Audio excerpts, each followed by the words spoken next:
We call it Victoria's Secret. Tapi gimana kalau sebenarnya The Secret ternyata lebih dari sekedar lingerie, body lotions, ataupun parfum yang mereka jual? Lo suka gak sih kalau ke mall terus ngeliatin store pinky-pinky yang jual lingerie? Nah, that's the Victoria's Secret. Udah store-nya ikonik, iklannya ciamik, model-modelnya pun cantik-cantik. Jadi nama-nama besar kayak Barbara Palvin, Adriana Lima, ini tuh jadi Victoria Angel. Sebutan model-modelnya Victoria's Secret yang akan runway di panggung Victoria's Secret fashion show-nya mereka. Anyway, fun fact, walaupun semua model yang akan jalan di runway itu pakai wings, tapi nggak semuanya loh disebut Victoria Angel. Ada yang sebutannya cuman Victoria model aja. Bedanya apa? Kalau Victoria Angel adalah model-model yang udah ngelewatin seleksi internal dan akhirnya dikontrak sama Victoria's Secret-nya sendiri. So other than walk in the show, mereka juga akan photoshoot. Jadi nama-nama gede kayak Gigi Hadid dan Kendall Jenner, they are Victoria's Secret model, yes, but not Victoria's Secret Angel, karena memang gak ada kontrak, at least sampai tahun lalu. Nah terus Oktober kemarin, Victoria's Secret Fashion Show 2024 akhirnya ada lagi, setelah 6 tahun vakum. Cuman ada yang beda nih sebenarnya. Pertama, show-nya dibikin lebih inklusif dan memang main message-nya itu adalah body positivity, modern femininity, yang artinya model-modelnya itu nggak harus cuman yang kurus, tinggi, langsing, ya sempurna lah. Tapi juga yang sedikit lebih curve kayak model Ashley Graham akhirnya ikut dan debut di Victoria's Secret tahun ini. Ya mungkin karena Victoria's Secret akhirnya dapat banyak komentar kali ya, kok kayak setting standar beauty-nya itu nggak masuk akal dengan model-model yang cuman langsing-langsing doang. Nah kedua, yang tahun ini tuh model-modelnya sebenarnya agak kurang centil nih, dan juga senyumnya nggak 3 jari kayak biasanya gitu loh. Nah ini bikin orang bertanya-tanya apakah memang ganti konsep atau ada sesuatu di balik Victoria's Secret tahun ini. Selain itu, sebenarnya ada kode-kode lain yang udah coba di-spill sama mantan Victoria's Secret Angels tentang ke-red flag-kan Victoria's Secret Angel ini. Ada yang bilang kalau modelnya bukan cuma untuk model doang, tapi juga dilecehkan. Bahkan banyak perempuan yang mau daftar, banyak ditipu dan diiming-imingi biar bisa jadi Victoria's Secret model. How come show sebesar ini melakukan pelecehan dan gak ada yang tahu?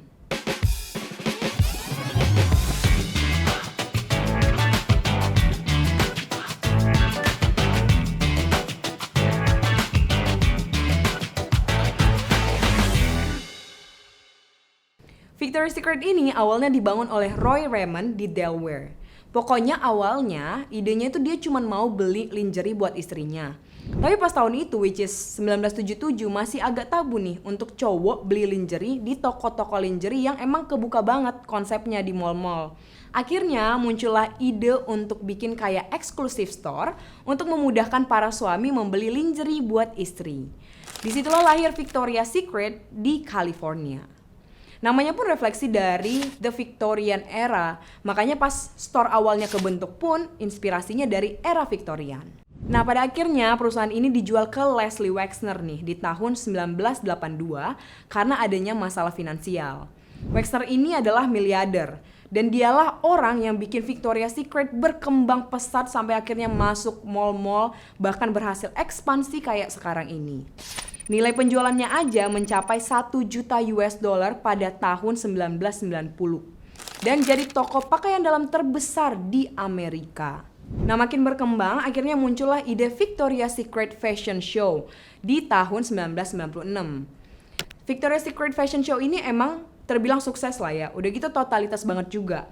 Udah ada penyanyi-penyanyi yang pastinya keren-keren banget untuk ngiringin model-model jalan di atas panggung. Dan modelnya sendiri pun pastinya bukan kaleng-kaleng, karena proses internalnya aja udah sulit banget. Inilah yang banyak bikin model-model kecil di US atau bahkan di seluruh dunia ya, pengen banget untuk masuk circle-nya Victoria's Secret. Karena prestigiusnya ada, pride-nya ada, dan pastinya duitnya pun gak main-main. Tapi di balik kemewahan yang ditampilkan ternyata terdapat pembulian, pelecehan, juga keterikatan CEO Leslie Wexner dengan pelaku kejahatan seksual Jeffrey Epstein. Nah, Epstein ini gila banget nih, sampai ada dokumenternya nih sebenarnya di Netflix yang memperlihatkan how sick and crazy he is. Nah, pertama kalinya di tahun 1997, Jeffrey Epstein ini sebenarnya sempat jadi talent squatter di Victoria's Secret. Tapi sama dia role-nya disalahgunain untuk ngehasut model-model yang masih muda untuk dianiaya, terus dilecehin juga. Ya dengan iming-iming kayak, nih gue nih orang dalam nih, jadi kalau lo mau, lo bisa gue kontrak di Victoria's Secret.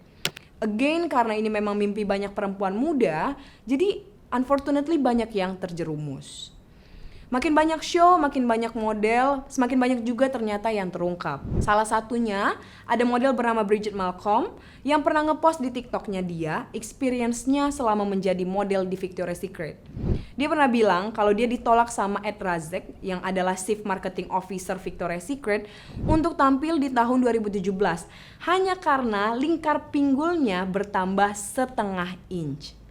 Padahal di TikToknya dia juga pernah nge-reveal nih kalau dia ternyata nemuin bra-nya dia pas dia pakai di Victoria's Secret. Itu tuh ukurannya 30B. Dan sekarang yang dia pakai adalah 34. Dan sebenarnya dia ngerasa 34 ini lebih pas dan lebih sehat untuk dia. Tapi bahkan dengan ukuran 30B aja, di Victoria's Secret itu masih dianggap kurang kurus.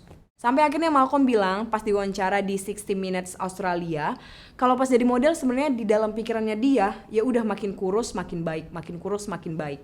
Dia juga pernah bilang dia sengaja untuk gak makan 3 hari demi menurunkan berat badannya dia.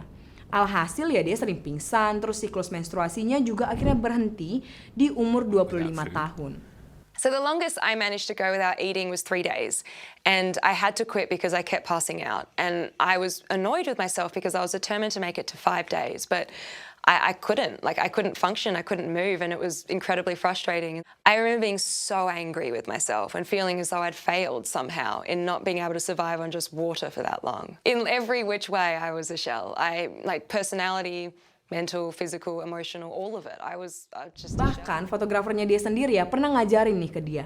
Dia bilang kalau obat-obatan terlarang sama hubungan intim itu bisa bikin cepet kurus. Nah akhirnya ini pastinya bikin mentalnya terganggu. Nah seiring berjalannya waktu, banyak wanita yang akhirnya speak up terkait budaya toksik yang mengakar di Victoria's Secret ini. Contohnya kayak Casey Crowtaylor yang adalah tim public relation-nya. Dia mengaku bahwa dia ini pernah jadi korban bully dan pelecehan dari Ed Razek. Ed Razek ini suka banget nge-body shamingin dia. Ed Razek sering bilang dan sering tanya juga ke dia, "Do you even look at yourself at the mirror before get dressed?" One of the things that sticks out the most for me is he made this comment of do you even look at yourself in the mirror before you get dressed? Lo ngeliat nggak gimana tampilan lo di kaca sebelum berpakaian? Kayak apa yang salah gitu loh sebenarnya. Nah dari pengakuan karyawan dan model Victoria's Secret, si Ed Razek ini juga ternyata sering banget mencium para modelnya. Terus ada model yang ngaku pernah disuruh duduk di pangkuannya cuman menggunakan pakaian dalam Victoria's Secret. Dan dia bahkan suka banget untuk menyentuh area sensitif para model-model fashion show di tahun 2018. Nah mungkin ini nggak cuma terjadi di 2018 ya, mengingat dia aja udah kerja di Victoria's Secret sejak 1983. Candaan tentang penampilan fisik dan juga pelecehan seksual jadi hal yang lumrah di perusahaan ini. Setelah itu Taylor sadar bahwa banyak karyawan Victoria's Secret sebenarnya yang komplain tentang pelecehan seksual ini, tapi dibungkam dengan penyalahgunaan perjanjian kerahasiaan. Bahkan Ed Razek pernah bilang, "I am the holder of power. I can make you or break you." Nah, di mana si Ed ini akhirnya bisa membuat seseorang sukses atau malah menghancurkan karir orang yang bekerja di Victoria's Secret. Nah, si Ed Razek ini pernah bilang ke publik kalau dia nggak akan pernah mau mempekerjakan model-model yang plus size. Nah, statement ini berujung jadi bumerang buat mereka karena jadinya penjualan Victoria's Secret turun drastis. Ini tuh bentuk dari protes atas toksiknya petinggi di Victoria's Secret. Bahkan sejumlah toko di Victoria's Secret ditutup dan penjualannya merosot dari 7,7 US dollar di tahun 2015 jadi 5,4 miliar di tahun 2020. Nah akhirnya Razek pun meminta maaf atas statementnya yang gak sensitif dan dia akhirnya resign dari Victoria's Secret di tahun 2019. Gak lama kemudian di tahun 2020 Leslie Wexner juga mengundurkan diri karena hubungannya dengan Jeffrey Epstein sebagai mantan manajer keuangannya Wexner. Epstein sendiri didakwa atas tuduhan prostitusi paksa pada Juli 2019 dan meninggal di penjara. Tentunya Victoria's Secret ini nggak tinggal diam ya atas keruntuhan yang akhirnya mereka alami. Mereka berusaha untuk kembali nama baik dan juga ngelakuin rebranding. Selama ini brand tersebut menyasar ke kalangan yang atas dan juga memotivasi wanita untuk bisa tampil sesempurna mungkin. Nah, tapi melalui platform Victoria Collective, yang mana ini sejalan dengan campaign body positivity, di mana tubuh ideal nggak selalu harus ramping. Victoria's Secret ini ingin mengubah definisi cantik dengan menggandeng wanita-wanita yang inspiratif, mulai dari aktivis, atlet, atau bahkan aktris untuk mewakili label mereka. Gebrakan yang dilakukan Victoria's Secret ini akhirnya memicu pro dan kontra. Karena sekarang mereka mempekerjakan model dengan tubuh plus size, juga mengambil model dari beberapa ras. Nah, image yang mereka bangun sejak lama rasanya emang sulit ya untuk dihilangkan dari benak publik. Yakni model itu harus bertubuh ramping dan juga bertubuh sempurna. Nah, hadirnya rebranding ini juga sebenarnya nggak bisa menutup tentang apa yang telah mereka lakukan kepada para model dan juga karyawan sebelumnya yang bekerja di Victoria's Secret. Banyak yang berharap bahwa tindakan ini bukan hanya sekedar untuk memperbaiki nama Victoria's Secret aja yang memang udah keburu jelek. Sisi gelap Victoria's Secret ini memberikan kita sebuah gambaran nyata kalau apa yang terlihat sempurna, gemerlap, dan juga glamor nggak semuanya indah. Ada part-part yang emang sengaja untuk ditutupi ataupun nggak diperlihatkan untuk muncul ke publik. Kalau kalian tahu fakta-fakta di balik Victoria's Secret yang lain, bisa tulis di kolom komentar. Atau request cerita apa lagi yang harus kita bahas ya.